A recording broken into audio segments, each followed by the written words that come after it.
अस्सलाम वालेकुम दोस्तों, कैसे हो? मुझे उम्मीद है कि आप सभी सही हो गए। न्यू अपडेट के साथ मैं आपके सामने फिर हाजिर हो चुके हैं। अगर आप कुवैत में रहते हैं या कुवैत की खबरों से पल पल के लिए अपडेट रहना चाहते हैं तो आप इस वीडियो को ज़रूर पूरा देखें, क्योंकि मैं आपको इसमें इंफॉर्मेशन काफ़ी बेहतरीन देने वाला हूं और आपकी नॉलेजेबल ये बेहतरीन जो है इंफॉर्मेशन हो जाएगी।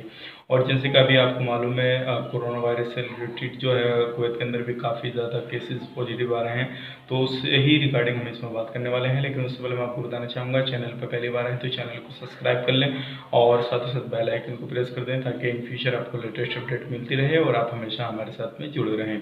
तो चलिए वीडियो आगे बढ़ाते हैं। आज हम बात कर लेते हैं कोरोना वायरस से रिलेटेड, जो अभी पिछले 24 घंटे के अंदर जो है कुवैत के अंदर कितने न्यू केसेस आए हैं और टोटल कितने हो चुके हैं।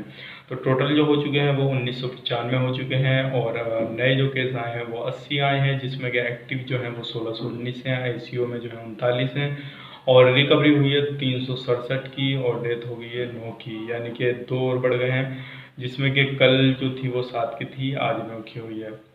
अब बात करते हैं कॉन्ट्रैक्ट में रहने से कितना आय कर तो किसी 72 जो आए वो कॉन्ट्रैक्ट में रहने से आए हैं। और इसमें अब नेशनलिटी के हिसाब से बात कर लेते हैं। एक जो है कुवैती केसेस है, इसमें 47 इंडियन हैं, 47 इंडियन हैं, बाकी 3 बांग्लादेश के हैं और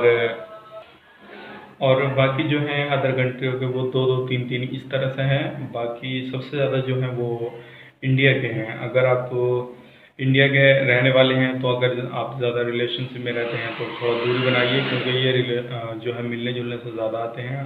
और इसमें जो डेथ हुई है वो कौन कौन सी कंट्री वालों को हुई है वो बात कर लेते हैं। इंडिया का जो बंदा था उसकी 55 साल की एज थी, तो उसकी हुई है की, और एक बांग्लादेश की हुई है जिसकी 49 थी।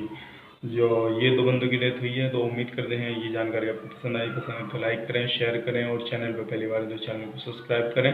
चलिए फिर मिलेंगे किसी नेक्स्ट अपडेट के साथ। तब तक के लिए आप अपना ख्याल रखें, अपनी फैमिली वालों का ख्याल रखें। Take care.